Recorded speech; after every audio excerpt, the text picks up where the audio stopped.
Hi, I'm Dr. Kyle Pruett. I'm a child and adolescent psychiatrist at the Yale Child Study Center of the Yale School of Medicine in New Haven, Connecticut. And I have been asked by Emily to have a conversation on behalf of our friends at Hull Services to talk about something that's very close to both of our hearts, which has to do with the value of the relationship between children and their fathers as Father's Day approaches. That used to be the only time of the year that anybody would ever call and ask for an interview about fathering research. That's not the case now. We've actually made some progress. It happens a few other times as well, but we're still a long way from where we need to be. Why? Well, I think the data that I've been collecting, that Emily's been collecting, and the clinicians have been collecting for decades show us that fathers are one of the greatest untapped resources in the lives of their children. They're not simply auxiliary parents or auxiliary mothers. Even though the mother may see them that way and the father may see them that way, sometimes the mother-in-law will see them that way. What's interesting is the children don't see them that way. And they are intrigued from the very beginning. We've got videotape studies about 6-week-olds who are responding already differently to being in the arms of their fathers than they are in the arms of their mothers. So we already think that there are probably biological markers that are set to be hooked, in the father by the baby. And the reason I think that I've been intrigued by it forever has been my interest in the early first 3 years of life, where these relationships are incredibly important to establish. And when I started looking at this, I had no idea that, guess what would come along?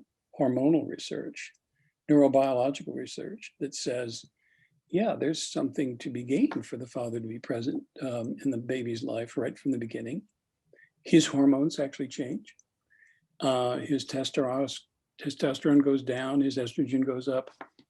This wonderful hormone called oxytocin, otherwise known as the relationship hormone, is about as high at that time as it ever will be in his life. So he's ready to fall in love with that baby.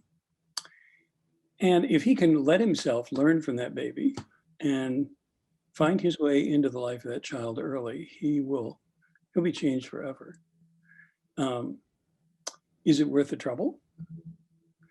I don't think I've ever heard a father tell me that it was a waste of time. I've heard that it was hard, it was difficult, and that it was heartbreaking and other things. But by and large, if we want to get away from the romantic component of it for a moment and talk about the science, when fathers are involved in the lives of their children, a lot of interesting things happen. Positively engaged fathers are the ones I'm talking about. That doesn't mean they're all married to the partner. Sometimes they can be very positively influencing their child by not even cohabitating, but by being present and being a good partner, not only to the mother, but also to a person who begins to own the child emotionally, has them in their mind, keeps them in mind. And children love being treasured like that. And they can tell very easily whether they're one of the treasured parts or not. So we've had the privilege of being involved in some research in Canada that has really been pioneering in the way that we've looked at how to positively help men become involved when they didn't start off thinking they would be. And it's a program that runs about 16 weeks, but I'm just going to tell you a little bit about it because I think science is a really important part of this discussion because many of us came to this as doubters. Absolutely. And so what we did was we went into several cities in Alberta and set up what was called the Supporting Father Involvement Program. And it ran in Calgary and Lethbridge and Edmonton and eventually into a First Nations reservation because it turned out to be so useful across cultures that what it really did was help men begin to respect who they were to their children and helped the women respect the men for what they had to contribute. You know, dads are good at roughhousing. They don't get quite so upset by temper tantrums. They discipline without putting their emotional lives on the line every time.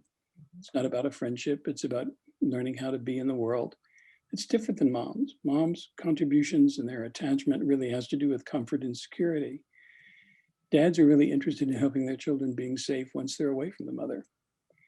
And so we see very clearly what happens to the children who don't have that, and they wind up learning where those boundaries are from the RCMP, not from their dads.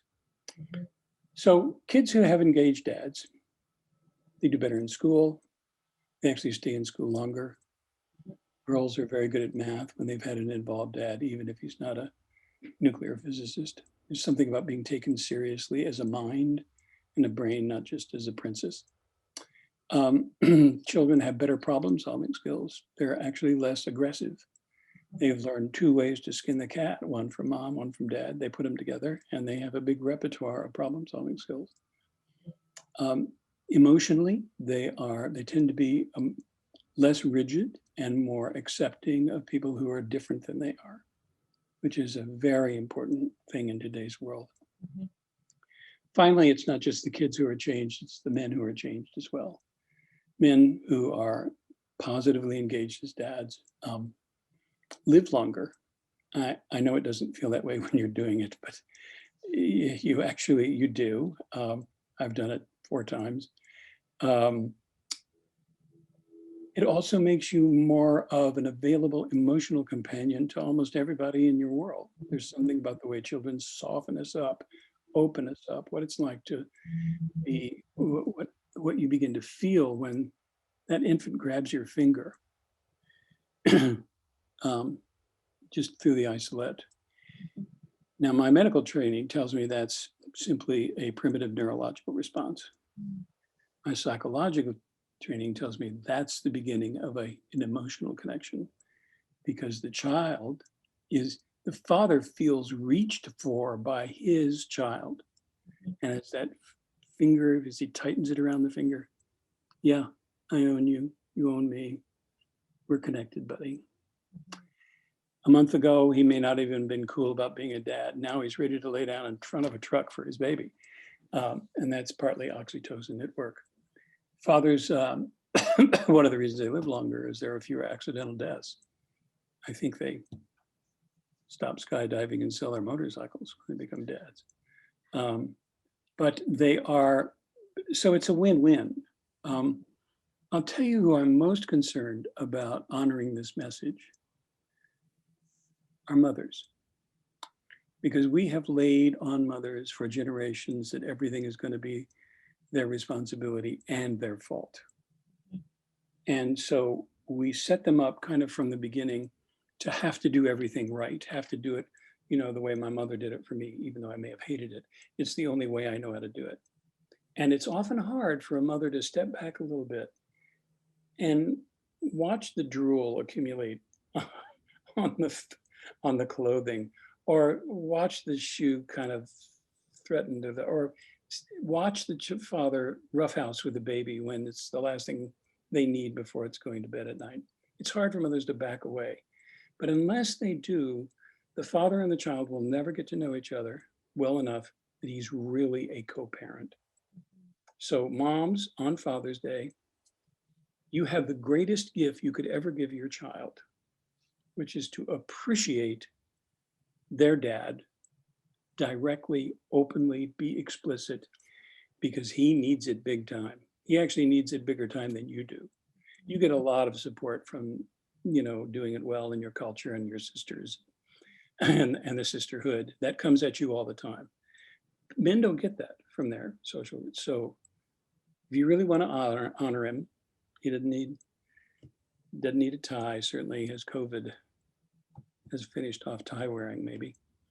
But could he hear from you how much you appreciate your fathering of her baby?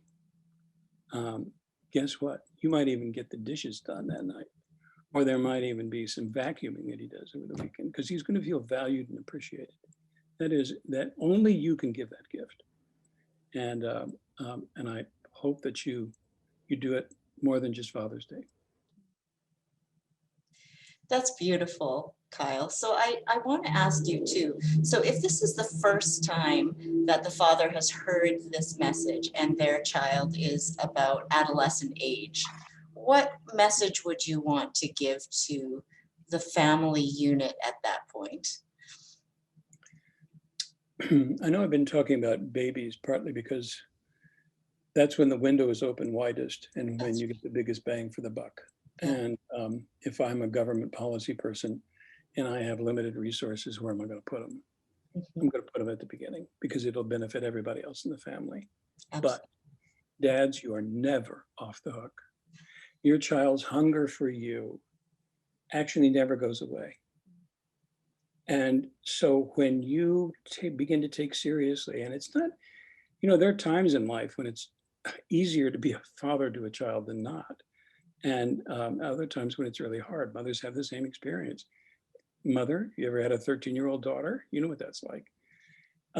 So men often hold back until, I want to make sure they can catch a ball or shoot a puck into the net. And by then I'll be ready. That's what I have to give him. Wrong.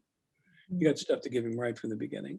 And when you show up, if you were away in Afghanistan for 4 terms and you came back, your child is still waiting for you, ready to deal with you and to feel your special thing. It's not just that you smell differently, but the way you act, the way your voice, your strength, um, your your your willingness to help them survive the frustration so they can learn how to tie their shoes, and master all those skills. So I don't think there's ever I'm often asked that question. Well, if I can't be there at the beginning, what's the best window for me to crawl through? It's never closed. And I'm talking into the later decades of life as well, because that hunger, I have a colleague who called it father hunger, and he thinks it's an instinct that we all have. When you have your dad, you don't feel it much. When you don't have your dad, you feel it a lot. And so I think teenage fathering, tough, because they're in your face, they're competing with you, they're fooling you, they're not telling you everything, they're looking for their autonomy and independence. They think it has to come out of your hide, and it doesn't. They eventually learn that.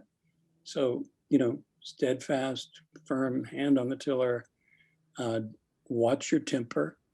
Men's anger is a big problem when it comes to losing the respect of their children, because men don't modify their anger very well. They hold it and hold it and hold it and blammo.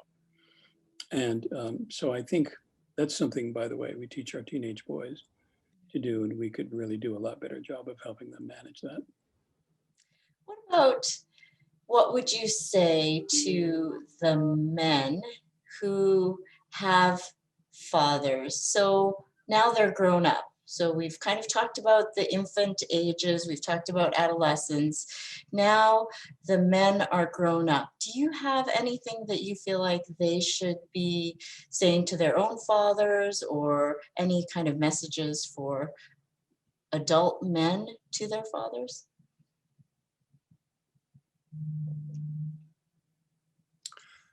Grandfatherhood is a really interesting separate topic altogether, Mm. because, and you don't understand this until you become one. Um, I had one of my most valued teachers tell me, Kyle, why grandparents and kids can get so close so quickly. And I said, no, I don't. I wondered about that. He said, well, they have a common enemy. and and so there are scores that get settled in grandfatherhood and fatherhood. So I think it's important to go at it with a sort of open heart and open mind. But once again, I've never heard an older father regret hearing from his son um, what it meant to him to be loved by him. One of the things, I know my dad loved me. There was no question about it.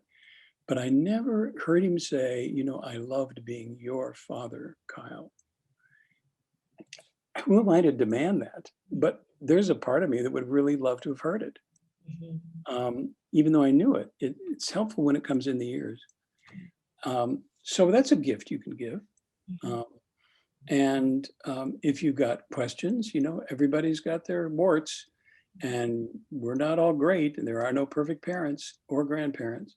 Mhm. But you stuck by me, and you never gave up on me, and I have felt your support at really critical times in my life. I'm still mad at you about X, Y, or Z, but the real stuff that matters to me, I really hold on. Happy Father's Day, Dad. Beautiful.